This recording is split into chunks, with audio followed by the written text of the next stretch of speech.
जय हिंद दोस्तों, मेरा नाम है समीर कुमार और आप देख रहे हैं आपका favourite YouTube channel free education.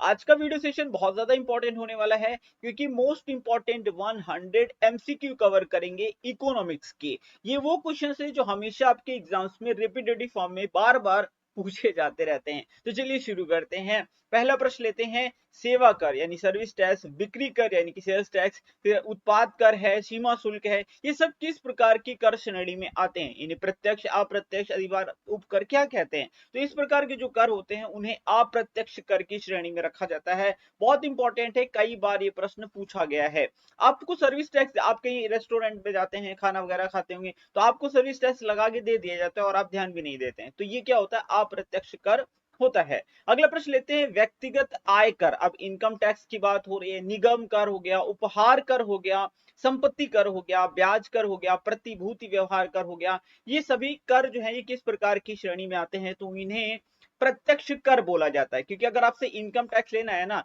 तो सेंट्रल गवर्नमेंट डायरेक्ट आप पर इंपोज करती है। अगर आपकी एक लिमिट से ऊपर इनकम है तो आपसे इनकम टैक्स लिया जाता है, तो ये प्रत्यक्ष कर कहलाते हैं। अगला प्रश्न है, भू राजस्व कर, कृषि आयकर, व्यवसाय कर, पथ कर, ये किस प्रकार की श्रेणी में आते हैं? देखिए, भू राजस्व कर की अगर बात हो रही है तो ये राज्य सरकार आपसे लेती है, तो राज्य सरकार की प्रत्यक्ष कर श्रेणी में आता है। देखिए, कुछ टैक्सेस डायरेक्ट केंद्र सरकार आपसे आप पर इंपोज करती है, जैसे कि इनकम टैक्स हो गया, लेकिन कुछ कर ऐसे होते हैं जो राज्य सरकार आप पर इंपोज करती है। तो भू राजस्व की बात हो रही है तो यहाँ पर राज्य जो है ये वाला टैक्स लेती है। कृषि आयकर हो गया या फिर व्यवसाय कर हो गया, पथ कर हो गया, ये सब क्या है? ये राज्य सरकार के प्रत्यक्ष कर की श्रेणी में आते हैं। प्रश्न नंबर 4 है, बिक्री कर, व्यापार कर, स्टाम्प शुल्क, व्यवसाय कर, राज्य उत्पाद कर, वाहनों पर कर, शिक्षा उपकर, सट्टेबाजी पर कर तथा डीजल पेट्रोल पर बिक्री कर, ये किस प्रकार की कर श्रेणी में आते हैं? तो ये भी राज्य सरकार के द्वारा ही लगाए जाते हैं। आप देखेंगे पेट्रोल डीजल की जो प्राइस है ना, वो डिफरेंट डिफरेंट स्टेट्स में अलग अलग होते हैं। ठीक है, ये वो क्यों होते हैं? क्योंकि हर राज्य जो है अपने अपने हिसाब से जो है वो टैक्सेस लगाते हैं। तो ये जितने भी टैक्सेस मैंने आपको बताए, ये राज्य सरकार के अप्रत्यक्ष कर श्रेणी में आते हैं। ये सभी आपके प्रीवियस ईयर्स के ही क्वेश्चंस हैं। व्यक्तिगत रूप से तथा समाज के लिए हानिकारक वस्तुओं और सेवाओं पर लगाया जाने वाला कर क्या कहलाता है? ऐसे कर को सिन टैक्स बोलते हैं। क्या बोलते हैं? सिन कर बोलते हैं। जैसे कि शराब वगैरह हो गया, सिगरेट वगैरह हो गया, तो ये जितने हानिकारक पदार्थ होते हैं इन पर जो भी टैक्स लगाया जाता है उसे सिन कर बोला जाता है या सिन टैक्स बोला जाता है। अगला प्रश्न है, सरकारी स्तर पर सर्वप्रथम परिवार नियोजन कार्यक्रम किस देश में अपनाया गया था? परिवार नियोजन की बात करें तो सरकारी स्तर पर सबसे पहले भारत में ही अपनाया गया था। इंपॉर्टेंट है, पूछा गया एग्जाम में। स्टाम्प शुल्क का संग्रह और विनियोजन कौन करता है? तो ये राज्य सरकार के द्वारा किया जाता है। पहली बार सेवा कर किस वर्ष से शुरू किया गया था? यानी सर्विस टैक्स की बात हो रही है, कब से शुरू किया गया था? थोड़ा क्वेश्चन डिफिकल्ट है लेकिन एग्जाम में ये प्रश्न पूछे गए हैं। तो ये 1994-95 से सबसे पहले सर्विस टैक्स स्टार्ट किया गया था। इंपॉर्टेंट इंफॉर्मेशन मैं आपको दे देता हूं, एक गुड न्यूज है आप लोगों के लिए कि हमारी जो करंट अफेयर्स की ई बुक है जनवरी से सितंबर तक अपडेटेड वाली, वो लॉन्च हो चुकी है और साथ ही स्टैटिक जीके की भी ई बुक लॉन्च हो चुकी है। इसमें सारे के सारे प्रीवियस ईयर्स के क्वेश्चंस आपको मिल जाएंगे। इसमें आपको विश्व का भूगोल, भारत का भूगोल, भारत का इतिहास, भारत का संविधान, भारतीय अर्थव्यवस्था, सामान्य विज्ञान, computer GK, A to Z सारा का सारा complete static GK previous year का एक ही बुक के अंदर आपको मिल जाएगा। और ऐसी ई बुक आपको पूरे यूट्यूब पर कहीं भी देखने के लिए नहीं मिलेगी। इन दोनों ही ई बुक्स के लिंक्स आपको डिस्क्रिप्शन बॉक्स में दिए हैं, वहां पर जाकर क्लिक करके आप इन्हें परचेज कर सकते हो और डेफिनेटली आप अपने एग्जाम में अच्छा स्कोर करेंगे, ये मेरी गारंटी है। कर के ऊपर लगाया गया अतिरिक्त कर क्या कहलाता है? अच्छा, आपने अगर टैक्सेशन पढ़ा होगा तो आप देखेंगे जब जो टैक्स बन करके आता है उसके ऊपर भी एक टैक्स सरकार लगा देती है। बहुत ज्यादा नहीं होता, 4-5%, 2%, 2%, 1%। तो उसको क्या बोलते हैं? जो टैक्स के ऊपर भी, यानी आपने आपकी जो भी इनकम है उसके ऊपर जो आप टैक्स निकाल देते हैं, ये टैक्स निकल करके आ गया, अब इस टैक्स के ऊपर भी एक टैक्स लगा देती है सरकार। तो इस टैक्स को क्या कहते हैं? इसको बोलते हैं सरचार्ज। क्या बोलते हैं? इसको सरचार्ज या अधिभार बोलते हैं। अगर आपने कभी किसी का टैक्स कैलकुलेट किया होगा तो डेफिनेटली ये टर्म आपने देखा होगा, और अगर आपने नहीं देखा है ये टर्म तो आप याद रखिएगा कि टैक्स के ऊपर भी जो टैक्स लगाया जाता है उसे सरचार्ज बोल। अगला प्रश्न है, भारत में जीएसटी को अपनाने वाला पहला राज्य कौन सा था? देखिए जीएसटी लागू किया गया, हर स्टेट ने अलग अलग अपने स्टेट में लागू किया। सबसे पहले किस स्टेट ने अपने यहाँ जीएसटी को लागू किया था? वो था असम। याद रखिएगा, बड़ा इंपॉर्टेंट प्रश्न है, एग्जाम में पूछा गया है। कर ढांचे में सुधार के लिए सुझाव देने हेतु किस समिति का गठन किया गया था? तो कर ढांचे में सुधार के लिए किस समिति का गठन किया गया था? इसका नाम था चेलैया समिति, जो कि 1991 में बनी थी। ठीक है, तो ये कर के ढांचे पर सुझाव देने के लिए इस समिति का गठन किया गया था। भारत में सबसे ज्यादा राजस्व किससे प्राप्त होता है, यानी रेवेन्यू सबसे ज्यादा किस टैक्स से जनरेट होती है? डिफिकल्ट है, आप देखोगे कंफ्यूज होगा डेफिनेटली। तो मैं आपको बताऊं, इसका जो सही जवाब है वो है उत्पाद कर। ठीक है, यानी हमारे यहाँ जो प्रोडक्शन होता है, जो वस्तुएं बनती हैं, उन पर जो टैक्स लगाया जाता है सबसे ज्यादा वहीं से सरकार को रेवेन्यू होती है। क्योंकि भाई बिना प्रोडक्ट्स के हम लोग जिंदा ही नहीं रह सकते, हर किसी को प्रोडक्ट्स की जरूरत है, और हम लोग सुबह से शाम प्रोडक्ट्स डिफरेंट डिफरेंट यूज करते रहते हैं और उन पर हम टैक्स भरते ही रहते हैं। तो सबसे ज्यादा जो सरकार को रेवेन्यू होती है वो उत्पाद शुल्क पर होती है। वॉचू समिति का संबंध किस कार्य क्षेत्र से है? तो वॉचू समिति का संबंध प्रत्यक्ष कर से है, यानी डायरेक्ट टैक्स से है। एल के झा समिति का संबंध किस कार्य क्षेत्र से है? तो एल के झा समिति का संबंध जो है वो इनडायरेक्ट टैक्स से है। विश्वव्यापी महामंदी द ग्रेट डिप्रेशन कब हुई थी? बड़ा इंपॉर्टेंट है, याद रखिएगा। 1929 में द ग्रेट डिप्रेशन आया था, पूरी दुनिया को इसने प्रभावित किया था, बहुत भयंकर मंदी थी। नीति आयोग के उपाध्यक्ष की नियुक्ति कौन करता है? देखिए नीति आयोग के अध्यक्ष कौन होते हैं? पीएम होते हैं। और उपाध्यक्ष की नियुक्ति भी कौन करते हैं? तो पीएम ही करते हैं। तो नीति आयोग यानी national institution for transforming India, स्थापना 1 जनवरी सन 2015 को हुई थी। योजना आयोग की जगह पर नीति आयोग की स्थापना हुई थी। अध्यक्ष हमेशा प्रधानमंत्री होते हैं, और अध्यक्ष और उपाध्यक्ष की नियुक्ति कौन करते हैं? प्रधानमंत्री। थोक मूल्य सूचकांक यानी डब्ल्यूपीआई कौन जारी करता है? तो ये वाणिज्य और उद्योग मंत्रालय जारी करता है। कौन जारी करता है? वाणिज्य और उद्योग मंत्रालय। विवाद से विश्वास योजना किससे संबंधित है? ये बहुत ज्यादा पूछा गया प्रश्न है। तो ये विवादित जो कर है, कर राशि है, उसके भुगतान से रिलेटेड है विवाद से विश्वास योजना। वैट सिद्धांत का प्रतिपादन किसने किया था? तो वैट यानी वैल्यू एडेड टैक्स, इसका जो प्रतिपादन है वो विलियम वॉन सीमन ने किया था 1918 में। इसको वैट यानी वैल्यू एडेड टैक्स बोलते हैं। प्रश्न नंबर 20 है, राज्य स्तर पर वैट यानी वीएटी वैल्यू एडेड टैक्स किस कर के स्थान पर लागू हुआ था? तो वैट जो है वो बिक्री कर के स्थान पर लागू हुआ था। काले धन को सफेद या वैध करने की प्रक्रिया क्या कहलाती है? ये शब्द आपने, ये टर्म बहुत ज्यादा सुना होगा, मनी लॉन्ड्रिंग।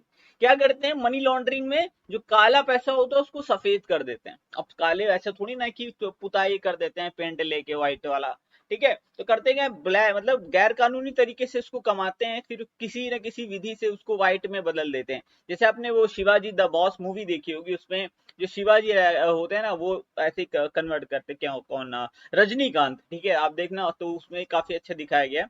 तो मनी लॉन्ड्रिंग क्या होता है? जो ब्लैक मनी होता है उसको व्हाइट करने का टेक्निक जो होता है उसको मनी लॉन्ड्रिंग बोलते हैं। अगला प्रश्न है, वर्ष 2012 से में मनी लॉन्ड्रिंग पर रोक लगाने के उद्देश्य से कौन सा नया कर लाया गया था? इसे एंजल टैक्स बोला गया था। भारत में वस्तु और सेवा कर, गुड्स एंड सर्विस टैक्स की व्यवस्था कब से लागू की गई थी, यानी जीएसटी कब से लागू किया गया था? बड़ा इजी और इंपॉर्टेंट क्वेश्चन है। 1 जुलाई 2017 से भारत में जीएसटी लागू किया गया था। 101वां संविधान संशोधन था, और बिल अगर पूछा जाए तो 122वां बिल था, याद रखिएगा जीएसटी का। और आर्टिकल पूछा जाए तो 279A इसका आर्टिकल था। ठीक है, सारे पॉइंट्स आप याद रखिएगा। अगला प्रश्न है, भारतीय जीएसटी मॉडल किस देश के मॉडल पर आधारित है? देखिए भारत ने जीएसटी मॉडल जो लिया है वो किस देश से लिया है? तो कनाडा की जीएसटी मॉडल पर ही भारत का जो जीएसटी मॉडल है वो आधारित है, याद रखिएगा, इंपॉर्टेंट है। अगला प्रश्न है, भारतीय संविधान के किस संशोधन के द्वारा जीएसटी को लागू किया गया था? तो ये 101वां संवैधानिक संशोधन था, और इसी के द्वारा भारत में जीएसटी को लागू किया गया था। अगला प्रश्न है, जीएसटी परिषद का अध्यक्ष कौन होता है? तो केंद्रीय वित्त मंत्री जो है वो जीएसटी परिषद के अध्यक्ष होते हैं। 1954 में विश्व में सर्वप्रथम किस देश में जीएसटी लागू किया गया था? देखिए पूरे वर्ल्ड में अगर बात करें तो सबसे पहले जीएसटी किस देश ने लागू किया था? आप कहोगे कनाडा, नहीं, सबसे पहले फ्रांस ने लागू किया था। किसने लागू किया था? फ्रांस ने 1954 में अपने यहाँ जीएसटी लागू किया था। लेकिन अगर पूछा जाए कि भारत का जो जीएसटी मॉडल है वो किस देश के जीएसटी मॉडल पर आधारित है, तो वो जो है वो कनाडा के जीएसटी मॉडल पर आधारित है। ये चीज आप जरूर याद रखिएगा।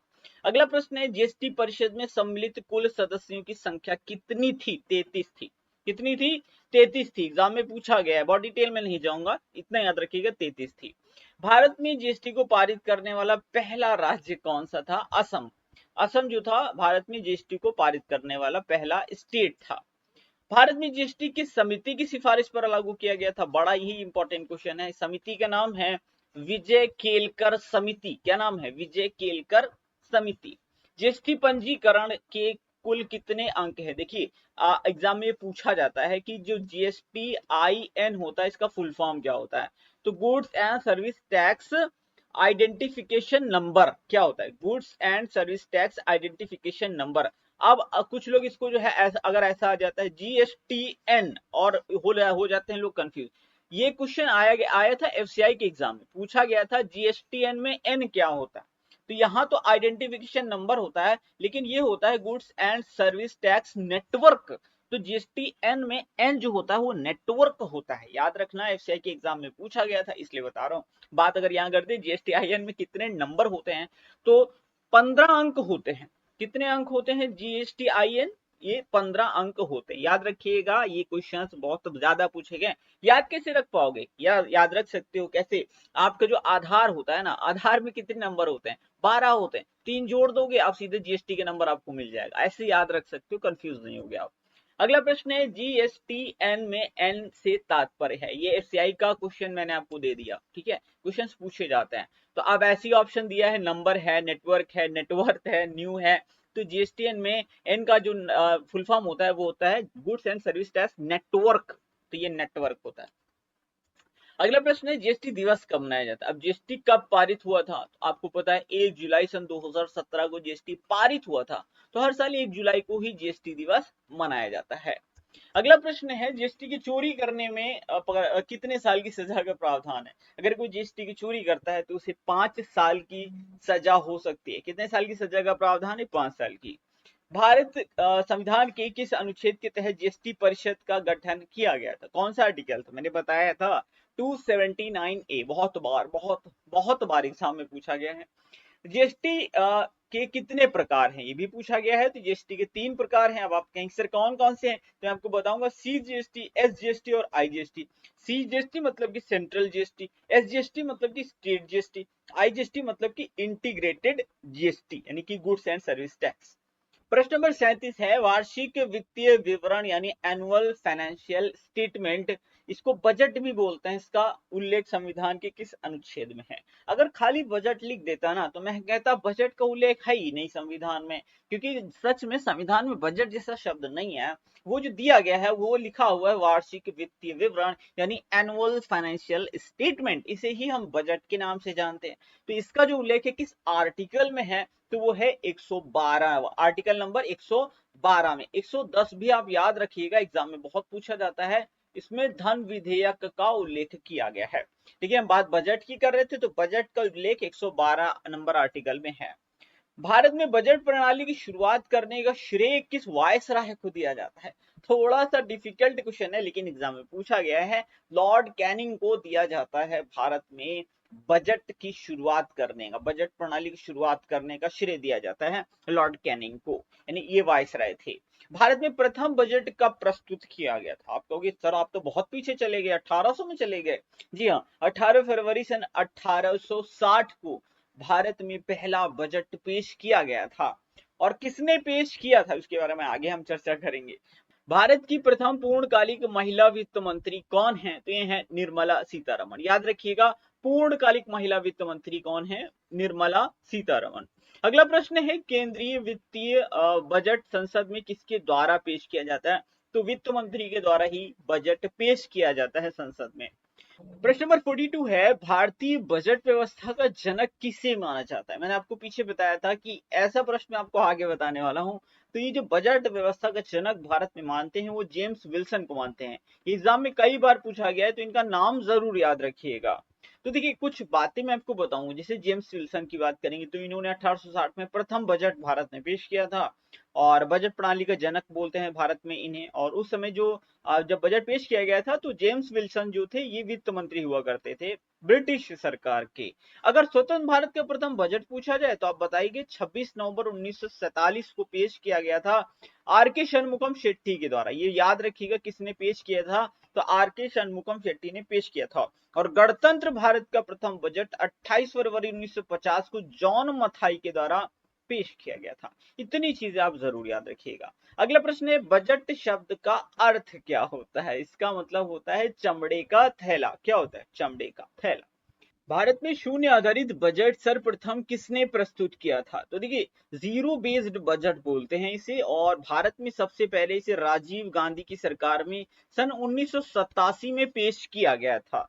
ठीक है, और अगर इसके बात करें किसने शुरुआत की थी तो 1970 में क्या नाम है, पीटर पायर करके इनका नाम है, पीटर पायर। ठीक है, पीटर पायर इनका नाम है। इन्होंने ही जीरो बेस्ड बजट का आविष्कार किया था बोल सकते हैं, या शुरुआत की थी। और सबसे पहले अमेरिका में लॉ मतलब लागू किया गया था, जीरो बेस्ड बजट पेश किया गया था। और अगर भारत की बात करेंगे तो 1987 में जीरो बेस्ड बजट पेश किया गया था। आप सोच रहे होंगे सर जीरो बेस्ड बजट है क्या? तो मैं आपको शॉर्ट में बता दूं, जीरो बेस्ड बजट का मतलब होता है कि ये जो बजट है ना इसको नए सिरे से शुरू करना, पीछे वाले जो भी एक्सपेंसेस हैं उनको इसमें इंक्लूड नहीं किया जाता है। तो शॉर्ट में मैंने आपको बता दिया, बाकी अब डिटेल में किसी भी और वीडियो में आपको बताऊंगा क्योंकि बड़ा लंबा टॉपिक है ये।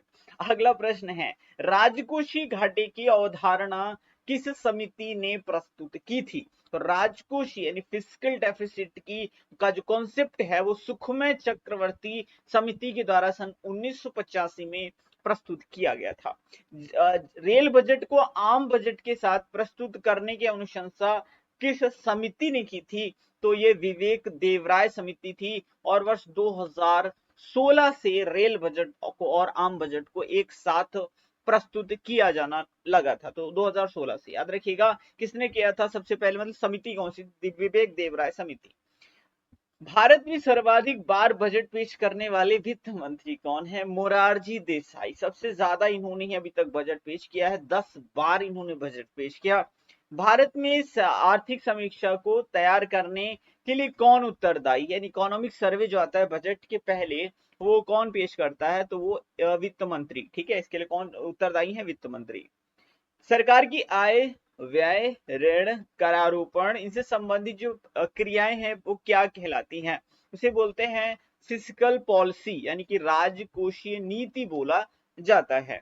भारत में राजकोषीय नीति को कौन निर्धारित करता है? तो वित्त मंत्रालय जो है वो निर्धारित करता है राजकोषीय नीति को। किसी वित्तीय वर्ष में जब कुल राजस्व प्राप्तियां यानी जो इनकम हुई है कुल राजस्व व्यय से कम हो, यानी कि जो व्यय होने वाला है उससे कम हो, तो उसे क्या बोलते हैं? उसको रेवेन्यू डेफिसिट बोलते हैं। क्या बोलते हैं? उसको रेवेन्यू डेफिसिट बोला जाता है, यानी राजस्व घाटा बोला जाता है। क्योंकि राजस्व कम आ रहा है और व्यय ज्यादा हो रहा है तो उसे क्या बोलते हैं? राजस्व घाटा बोलते हैं।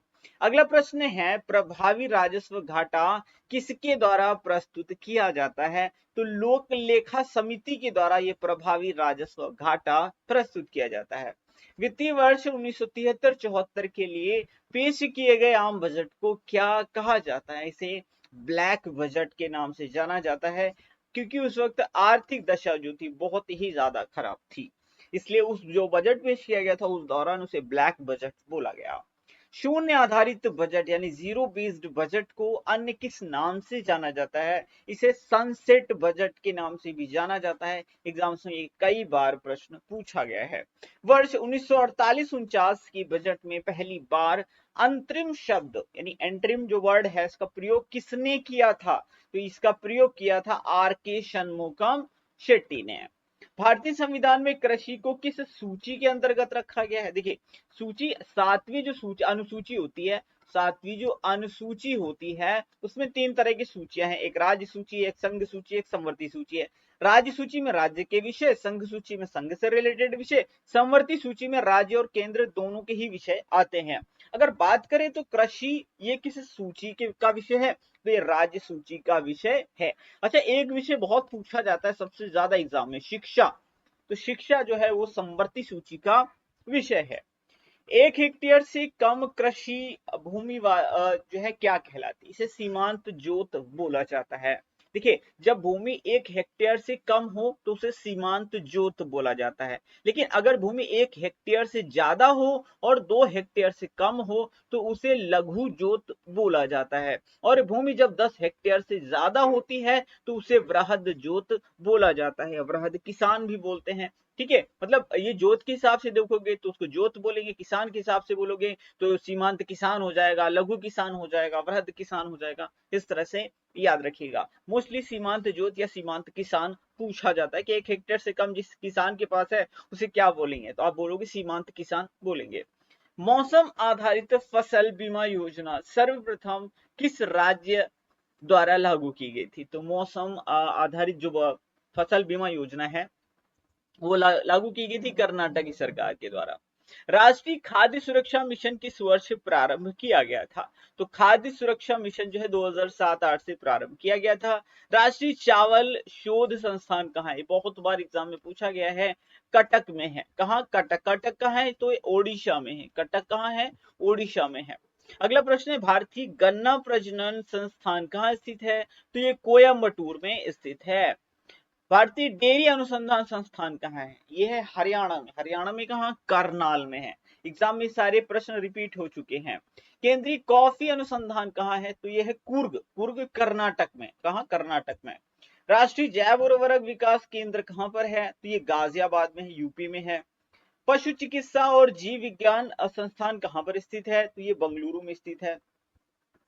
भारतीय चारागाह अनुसंधान संस्थान कहाँ पर स्थित है, तो ये झांसी में स्थित है, यानी उत्तर प्रदेश में। आप कहोगे सर ये वाले प्रश्न क्यों दे रहे हो, देखिए ये बार बार एग्जाम्स में रिपीट हुए हैं। खाद्यान्न की आधी प्राप्ति, वितरण, भंडारण ये कौन सी नोडल एजेंसी करती है, तो वितरण वगैरह जो खाद्यान्न होता है वो उसका कौन मतलब नोडल एजेंसी जो होती है वो होती है एफसीआई, यानी कि फूड कॉर्पोरेशन ऑफ इंडिया। प्रथम विश्व खाद्य पुरस्कार किसे दिया गया था, तो पहला जो फूड प्राइज था वो एमएस स्वामीनाथन को वर्ष 1987 में दिया गया था। किसे, एमएस स्वामीनाथन को।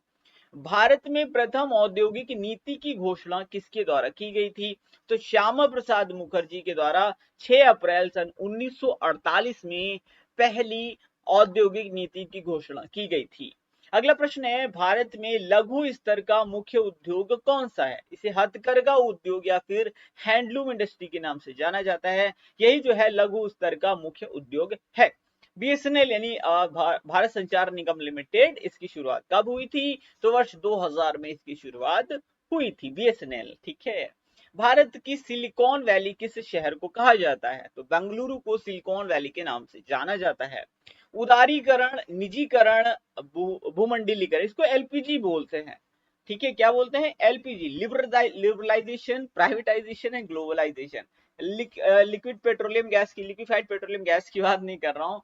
लिबरलाइजेशन, प्राइवेटाइजेशन और ग्लोबलाइजेशन की जो नई आर्थिक नीति है इसकी घोषणा किस वर्ष की गई थी, तो 1991 में एलपीजी की घोषणा की गई थी। और एलपीजी का जनक किसे मानते हैं, उदारीकरण के जनक किसे माना जाता है, तो ये डॉक्टर मनमोहन सिंह को माना जाता है। याद रखिएगा, पूर्व प्रधानमंत्री, पूर्व वित्त मंत्री डॉक्टर मनमोहन सिंह को माना जाता है। अगला प्रश्न है, उद्योगों का वार्षिक सर्वेक्षण किसके द्वारा किया जाता है, तो ये राष्ट्रीय प्रतिदर्श सर्वेक्षण NSSO, national sample survey organisation. सूचना क्रांति का जनक किसे कहते हैं, तो आर्थर सी क्लार्क को सूचना क्रांति का जनक कहा जाता है। मीरा सेठ समिति किससे संबंधित है, हथकरघा के विकास से संबंधित है मीरा सेठ समिति। राउरकेला इस्पात संयंत्र की स्थापना किस वर्ष की गई थी, 1955 में की गई थी। कहां पर स्थित है, ओडिशा में स्थित है। राउरकेला इस्पात संयंत्र भारत के किस राज्य में है, अभी तो बताया, ओडिशा में स्थित है। भारत में किस इस्पात संयंत्र की स्थापना में जर्मनी सहयोगी देश के रूप में था, तो जर्मनी राउरकेला इस्पात संयंत्र की स्थापना में सहयोगी देश के रूप में था। और इसकी शुरुआत कब की गई थी, किस पंचवर्षीय योजना में, दूसरी पंचवर्षीय योजना में की गई थी। प्रश्न नंबर 80 है, भिलाई इस्पात संयंत्र की स्थापना किस देश के सहयोग से की गई थी। तो भिलाई इस्पात संयंत्र की स्थापना रशिया की मदद से की गई थी। किसकी मदद से, रशिया। ये भी द्वितीय पंचवर्षीय योजना के दौरान की गई थी। दुर्गापुर इस्पात संयंत्र भारत की किस राज्य में है, तो पश्चिम बंगाल में है और इसकी स्थापना 1955 में हुई थी।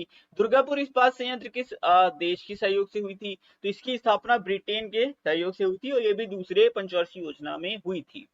झारखंड में स्थित बोकारो इस्पात संयंत्र की स्थापना किस वर्ष हुई थी, तो ये 1964 में हुई थी। कब, 1964 में। और बोकारो इस्पात संयंत्र की स्थापना किस देश के सहयोग से हुई थी, तो ये रशिया के सहयोग से हुई थी। कहाँ है, झारखंड में है। लेकिन ये जो है ना, ये तीसरी पंचवर्षीय योजना के दौरान इसकी स्थापना हुई थी।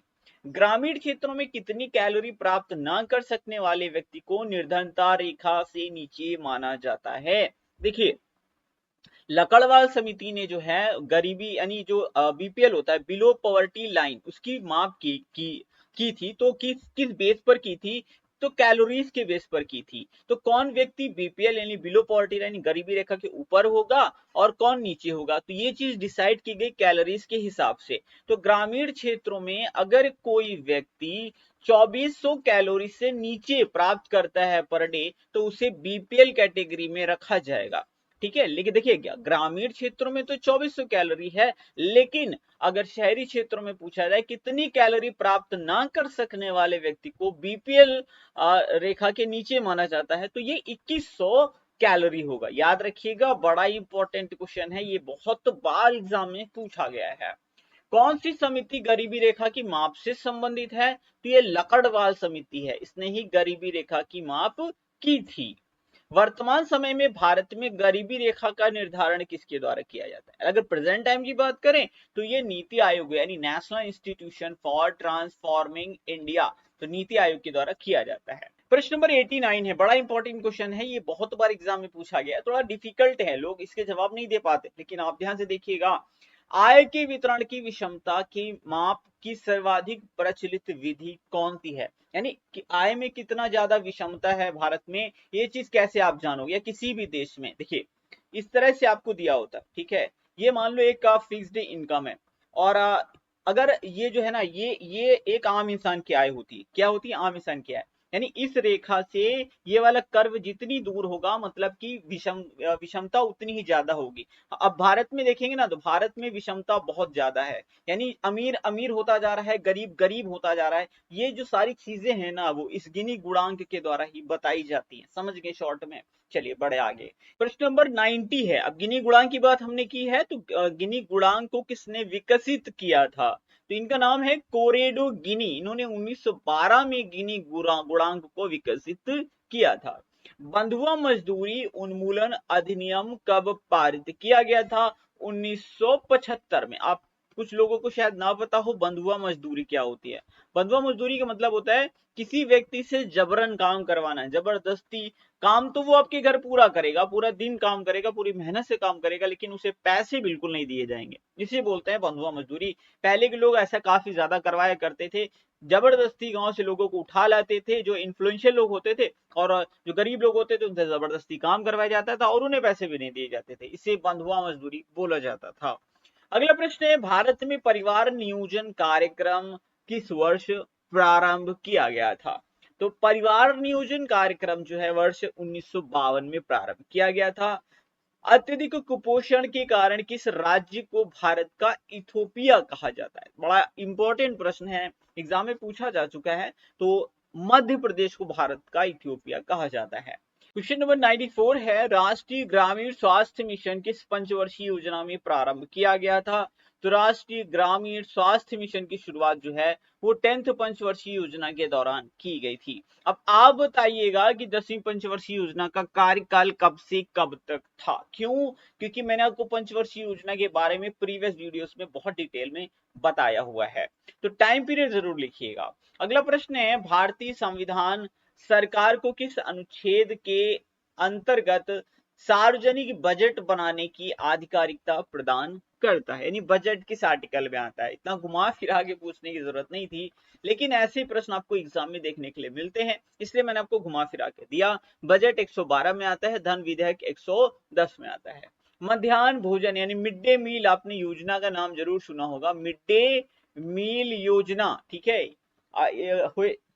भोजन प्रबंधन हेतु प्रबंधन और वित्तीय व्यवस्था किसके द्वारा की जाती है। ये एक बार क्वेश्चन पूछा गया था और मैंने गलती से मिस्टेक कर दिया था अपने एग्जाम में, लेकिन आप मत करिएगा, याद रखिएगा। जो मिड डे मील योजना है वो शिक्षा मंत्रालय इसका प्रबंधन करता है। दरअसल मैंने महिला और बाल विकास मंत्रालय टिक कर दिया था, मुझे लगा बच्चों को खाना खिलाया जाता है, इसका आइडिया नहीं था। ये तो पता था कि हाँ शिक्षा मतलब स्कूल्स में होता है, लेकिन मेरा दिमाग ज्यादा चल गया था। मैं आपको ये कहानी क्यों बता रहा हूँ कि मैंने गलत किया था और मेरे दिमाग ज्यादा चल गया था, फिर भी मैं आपको बता रहा हूँ मैंने गलत किया था, इसलिए क्योंकि आपका भी दिमाग एग्जाम में कभी कभी ज्यादा चलने लगता है, ठीक है। आप गलती नहीं करिएगा, ये क्वेश्चन पूछा गया, शिक्षा मंत्रालय ठीक कर रहे हैं।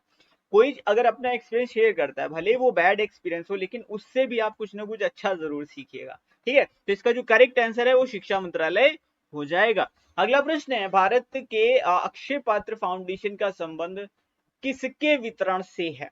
जी हाँ, तो ये है प्राथमिक विद्यालयों में मध्याह्न यानी मिड डे, आजकल जो मिड डे मील देखिए पहले होता ये था कि जो मिड डे मील का खाना होता था ना वो स्कूल्स में ही बन जाया करता था, लेकिन उसमें कुछ अनियमितताएं पाई गई, तो सरकार ने क्या किया, अब वो जो खाना है ना वो बन करके आता है, और वो बना करके जो बनाने का काम, वितरण करने का काम है, वो अक्षय पात्र फाउंडेशन का है, याद रखिएगा, इसलिए प्रश्न इंपॉर्टेंट है। ऑपरेशन ब्लैक बोर्ड ये किससे संबंधित है, तो ये प्राथमिक शिक्षा से रिलेटेड है और 1987 में शुरू किया गया था, यानी सभी बच्चों को जो है पढ़ना लिखना आना चाहिए, इससे रिलेटेड जो था ऑपरेशन ब्लैक बोर्ड। पहले ब्लैक बोर्ड ही यूज किया जाता था, फिर वो माइका वाला आया था व्हाइट बोर्ड, और फिर आजकल डिजिटल बोर्ड चल रहे हैं। बहुत तरक्की हो गई भाई साहब। इंडियाज इकोनॉमी क्राइसिस नामक किताब की रचना किसने की, तो ये की है डॉक्टर विमल जालान। ये कौन है, पूर्व आरबीआई गवर्नर हैं। भारतीय पेटेंट कानून कब लागू हुआ था, तो 1972 में लागू हुआ था। कुछ लोग शायद ना जानते हो ये पेटेंट क्या होता है। आपने एक बुक लिखी, क्या लिखी, आपने एक बुक लिखी और उस बुक में आपकी ही पूरा कंटेंट है, सारा आइडिया आपका है, तो आप इसका पेटेंट करवाएंगे, नहीं सॉरी कॉपीराइट करवाएंगे, पेटेंट कहाँ करवाएंगे, मैं ही गलत हूँ। इसका आप क्या कराओगे, इसका आप कॉपीराइट कराओगे, क्या कराओगे, कॉपीराइट कराओगे। लेकिन मान लो आपने एक मशीन बना दी, क्या बना दी, आपने एक मशीन बना दी, क्या बनाई, एक मशीन, और ये बड़ी यूटिलिटी वाली मशीन है, कुछ अच्छा सा ये काम करती है जो कोई और मशीन नहीं करती, और टोटली इसको आपने बनाया, तो आप इसका पेटेंट कराओगे, क्या कराओगे, पेटेंट कराओगे। अगर कोई और आपकी बिना मर्जी के मशीन बनाता है आपकी टेक्निक को यूज करके, तो उसके ऊपर आप पेनाल्टी लगा सकते हो, फाइन लगा सकते हो, आप केस कर सकते हो। अगर उसको मशीन बनानी है आपकी टेक्निक लेकर के, तो पहले आपसे वो परमिशन लेगा, अब पैसे दे के लेगा, जैसे भी लेगा, तो ये होता है पेटेंट। और बुक्स वगैरह पे होता है कॉपीराइट होता है। इसके लिए प्रश्न, एक प्रश्न आपको देकर के जा रहा हूँ, इसका जवाब आपको कमेंट बॉक्स में टाइप करना है। भारतीय जीएसटी मॉडल जो है वो किस देश के मॉडल पर आधारित है। एक प्रश्न और बता दीजिएगा कि दुनिया में सबसे पहले जीएसटी किस देश ने लागू किया था, ठीक है। दो प्रश्न के जवाब आपको कमेंट बॉक्स में टाइप करने हैं। मिलते हैं अगले वीडियो में, थैंक यू फॉर वॉचिंग।